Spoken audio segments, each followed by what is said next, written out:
দেখো গাইস, এখানে কি বলা হয়েছে, কোনো বস্তুতে প্রযুক্ত সাম্য বলসমূহের লব্ধি শূন্য হলে, ঠিক আছে, সাম্য বলসমূহের লব্ধি শূন্য হলে আমরা কি বলতে পারি?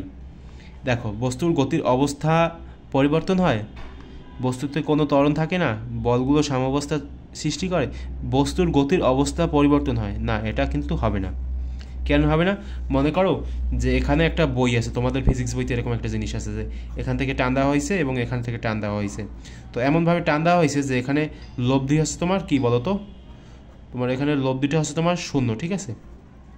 তো এমনভাবে এখান থেকেও মনে করো যে 10 নিউটন বলে টানা হয়েছে, এখান থেকেও 10 নিউটন বলে টানা হয়েছে, তো এখানে হচ্ছে তোমার লব্ধি 0, ঠিক আছে। এরকম একটা চিত্র তোমাদের ফিজিক্স বইতে আছে, খুব ভালোভাবে সেটা একটু খেয়াল করবা, ঠিক আছে। তো সেই যে চিত্র, সেই চিত্র থেকে আমরা বলতে পারি কি বলো তো, সেই চিত্রটাকে মূলত কি একটা অবস্থা বলা হয়, সাম্য অবস্থা বলা হয়, ঠিক আছে। ওই যে বইয়ের যে অবস্থাটা ওইটা, কারণ ওখানে লব্ধি তোমার 0, কারণ এখান থেকেও 10 নিউটন বলে টানা হচ্ছে, এখান থেকেও 10 নিউটন বলে টানা হচ্ছে, সেজন্য আমরা বলতে পারি কি বলো তো, বস্তুতে কোনো ত্বরণ থাকবে না, এখানে কোনো ত্বরণ থাকবে না, এই বস্তুটার উপর কোনো ত্বরণ থাকবে না, বলগুলো সাম্যাবস্থা সৃষ্টি করে। হ্যাঁ, বলগুলো সাম্যাবস্থা সৃষ্টি করে, কারণ এখানে 10 নিউটন, এখানে 10 নিউটন, তো সাম্যাবস্থা তো সৃষ্টি অবশ্যই করবে।